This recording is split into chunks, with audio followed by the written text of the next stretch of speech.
मेरा जन्म स्थान ये पावनपुरी पोनी में हुआ है। माता पिता जम्मू में गए। मेरे को बचपन में 2-2.5 साल माँ वैष्णो देवी के पावन चरणों में नीचे जो रसायनी गुफा है वहाँ पे रहने का सौभाग्य प्राप्त हुआ। सबसे पहले जब निकले हम तो वहाँ पे रहे। छोटे थे, लोगों को पता नहीं था कुछ भी मेरे बारे में। तो धीरे धीरे जब पता चला तो वहाँ से फिर मेरे को ऐसा लगा कि मुझे साधु संतों के साथ जाना चाहिए। फिर मैं हरिद्वार में पहुंचा। 14 वर्ष की उम्र थी मेरी और वहाँ से बद्रीनाथ जी लेट लेट के दंडवत प्रणाम करते हुए बद्रीनाथ जी हम पहुंचे और भगवान बद्रीनाथ जी के श्री चरणों में वहाँ पर पहुँच करके दर्शन और भगवान का जो दिव्य अलौकिक जो प्रेममय आनंदमय स्वरूप जो है परमात्मा का, उसका दर्शन हुआ। और फिर वहाँ से फिर कई वर्षों के बाद 26 वर्ष के बाद करीब करीब मैं अपने पावनपुरी पोनी जो मेरा जन्म स्थान है, मैं यहाँ पे वापिस अपनी जन्मभूमि पे दर्शन करने हेतु आया। अपनी माता जी के दर्शन हुए मेरे को।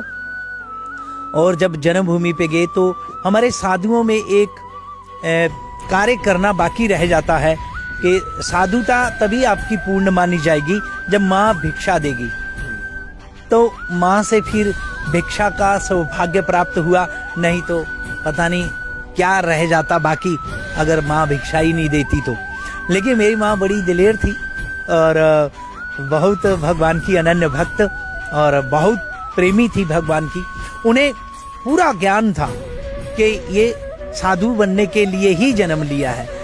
जितनी भी यज्ञशाला जो बन रही है, ये यज्ञशाला एक तो सारी पक्की यज्ञशाला का मतलब लेंटर तो डाल नहीं सकते थे, लेंटर का डिज़ाइन बन नहीं रहा था किसी से भी, सबको चैलेंज था, लेकिन समझ नहीं आई किसी को भी। अभी तो ये बड़ी मुश्किलों से बड़े बड़े इंजीनियरों को देने के बाद और बड़े बड़े यहाँ पे ठेकेदार आए, बड़े बड़े लोग, बड़ी मुश्किल से कार्य हो रहा है क्योंकि ये डिज़ाइन अलग है। सीधा सीधा टीन डाल देना, सीधा सीधा शेड बनाना टीन का, वो आसान होता है, लेकिन ये बड़ा दुष्कर कार्य है। तो फिर भी भगवान की कृपा से ये निर्विघ्नता से संपन्न हो रहा है। और ये 125 बाई 125 की यज्ञशाला है। और यहाँ पर जो है पक्की निर्माण का मतलब ये है कि पूरा लोहे का स्ट्रक्चर है, 3 इसमें डलेंगे और इसके ऊपर जो शिखर बनेगा उस पे तिरंगा लहराया जाएगा। और यहाँ पर भारत के अमरवीर शहीदों के परिजन आकर के और जितने भी हमारे यहाँ के आसपास के गांव के लोग, जम्मू के लोग, सब प्रांत के लोग आके यहाँ पे हवन किया करेंगे उन भारत के अमरवीर शहीदों को याद करते हुए और अपनी मनोकामना की पूर्ति के लिए। ये यज्ञशाला भारत में नहीं बल्कि पूरे विश्व में पहली अनूठी यज्ञशाला होगी और सभी लोग आकर के इस जगह पे अपनी मनोकामना की पूर्ति के लिए मंत्रोच्चारण करके यज्ञ कर सकते हैं, हवन की आहुतियां दे सकते हैं। मैं भगवान नरसिंह जी से प्रार्थना करता हूं कि हे नरसिंह भगवान, आपके इस दरबार में प्रांगण में जो कोई भी आए उसकी मनोकामना पूर्ण करना और वो खुश होकर के जाए, उसके सारे विघ्न बाधाएं दूर करना और उसकी मनोकामना पूर्ण करना, वो खुश होकर के जाए, अपनी मनोकामना पूर्ण करके जाए। और यहाँ यज्ञशाला के अंदर बहुत बड़ी मूर्ति का निर्माण हो रहा है। यहाँ पे 24 अवतार भगवान के जो होंगे वो भी मूर्तिमान स्थापना की जाएगी और 9 ग्रह की मूर्ति की स्थापना हो रही है। भगवान विष्णु की बहुत बड़ी मूर्ति बन रही है यहाँ पे।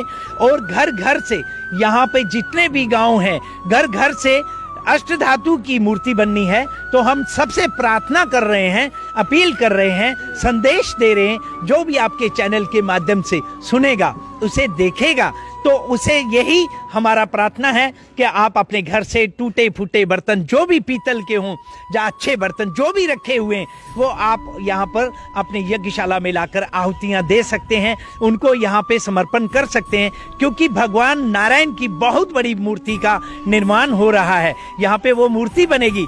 आपके घरों में वो बर्तन पड़े पड़े क्या करेंगे?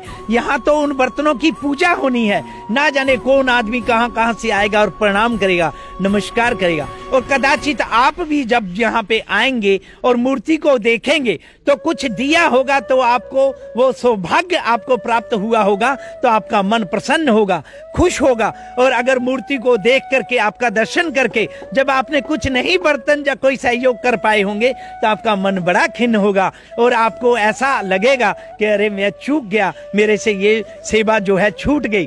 तो वो सेवा के लिए आपके चैनल के माध्यम से सभी को संदेश दिया जा रहा है कि आप लोग सभी अपने अपने घरों से जो भी पीतल के बर्तन